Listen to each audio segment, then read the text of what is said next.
Mon nom est Mark Stingles. Je suis quelqu'un de très simple, un type banal comme on en croise tous les jours dans la rue. Pourtant, aujourd'hui, je vais vous raconter une anecdote peu ordinaire sur ma vie. Je vais vous raconter comment j'ai tué un homme.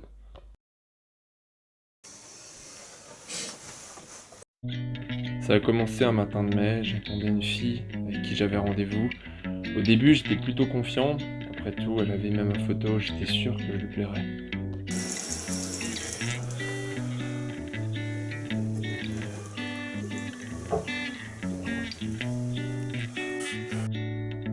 Cette fois-ci, je sentais que c'était la bonne. Elle était très réceptive à mes messages et semblait contente de me parler. Tout se passait bien, pour l'instant. J'avais tout prévu. Un petit dîner aux chandelles dans mon salon avec en menu une délicieuse bouchée à la reine que j'avais gentiment préparée. Ouais, tout allait être parfait. J'avais plus qu'à attendre. Ça m'énerve, putain. Putain, premier qu'elle viendrait.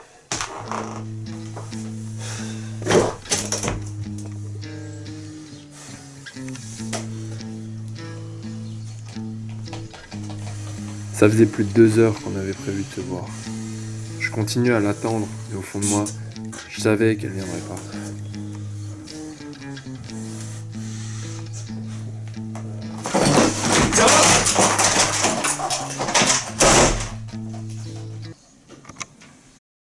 Après le rendez-vous, j'étais vraiment déprimé. J'essayais de me ressaisir, de voir les aspects positifs de ma vie, mais je pouvais en trouver aucun. Je vais très bien.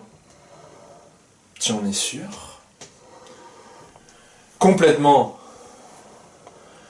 Comment peux-tu en être aussi sûr? Regarde-toi. Tu as tout raté dans ta vie. Vraiment? Arrête. Tu n'as aucune volonté. Tu es ringard. Aucune fille ne veut de toi. Personne ne veut être ton ami. J'ai toujours pensé que c'est parce que j'étais différent. Tu n'es pourtant pas tous ces gens minables qui ne réussissent rien dans leur vie. Tu restes enfermé dans une routine qui te rend malheureux. T'aimerais en sortir, mais tu n'as pas assez de courage pour le faire. Tu te contentes de tes habitudes monotones, de tes loisirs sans intérêt, et tu penses que c'est comme ça que tu vas être heureux. Tu te plains sans arrêt, pleurniches sur ton sort comme une fillette de 5 ans, mais tu ne fais rien pour changer les choses. Tu crois que le bonheur va tomber du ciel et arriver droit sur toi comme ça, en un clin d'œil? Non. Si tu le veux, tu dois le chercher par toi-même. Tu ne peux pas compter sur les autres pour le trouver parce qu'ils ne te donneront rien, non.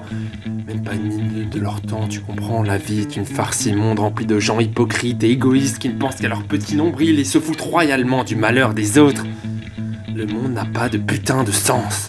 C'est chacun pour sa peau. L'argent et les puissants gouvernent le monde, tandis que les pauvres, les marginaux, tous ces gens désespérés sont rejetés par la société et finissent par broyer du noir. Alors c'est à toi de te battre. C'est toi qui dois tirer la sonnette d'alarme et te dire que maintenant, t'en as assez. Le moment est venu de changer les choses. Ne laisse plus les autres te marcher dessus et profiter de toi. Plus tu les écoutes, plus tu les laisses influencer, et plus ils continueront à te rabaisser, à se servir de ta faiblesse. Personne ne te respecte, personne ne se soucie de toi. Tu pourrais mourir demain, tout le monde s'en ficherait. Ne montre plus d'amour aux gens, parce qu'ils ne te le rendront pas. Méprise-les tous autant qu'ils sont. Méprise ce monde et tous les hommes. Ils n'ont rien de bon à t'apporter, non. Non, ils n'ont rien de bon à t'apporter à part des emmerdes. Tu es médiocre parce que tu vis dans un cadre médiocre. Tu es comme un caméléon qui se fond dans son environnement. Tu n'as pas assez de personnalité pour te démarquer des autres, pour te dire « Moi, je veux être différent. Je ne veux pas me laisser entraîner dans la spirale infernale de cette société pourrie, dirigée par des gens malhonnêtes assoiffés de pouvoir qui me laisseraient crever dans la rue si ça pouvait les aider. Non, non, je te dis. Tu ne peux faire confiance à personne dans ce monde. Tu dois trouver un vrai maître. Un guide qui te montrerait la voie à suivre. » Mais qui? L'ennemi juré de Dieu. Satan. Tu me demandes de passer un pacte avec le diable? Il peut t'aider, je te dis. Non, je ne crois pas, ça n'a aucun sens. Si, il y a un sens. Tu es juste trop aveugle pour t'en rendre compte. Ouvre les yeux et tu verras la vérité. Quelle vérité? La vérité sur toi, sur qui tu es. Je croyais le savoir, mais je suis perdu. C'est pour ça que tu as besoin d'un guide, d'un maître. Laisse-lui te montrer la voie. Je t'écouterai pas, d'accord? Je n'ai besoin de l'aide de personne. Le lendemain, je décidai de reprendre ma vie en main et de faire taire les cris de ma conscience. Je m'étais juré de ne pas sombrer dans la démence, de ne plus me laisser aller. La vision de cet esprit m'avait tellement effrayé que je ne voulais plus jamais me sentir aussi déprimé. Pour la première fois depuis longtemps, je me forçais à voir les choses d'un œil positif.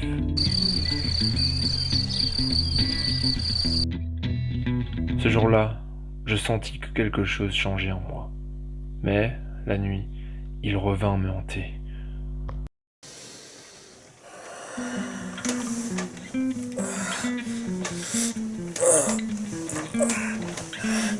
Tu croyais pouvoir m'échapper, tu croyais pouvoir t'en tirer comme ça. Tu ne pourras pas t'échapper, tu as besoin de moi. Tu as besoin de moi. Retiens ça. Tu as besoin de moi.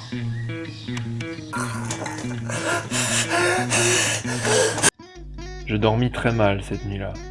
Il ne cessait de me répéter la même phrase sans arrêt, si bien qu'à la fin, elle s'inscrivit dans ma mémoire et devint ma propre pensée.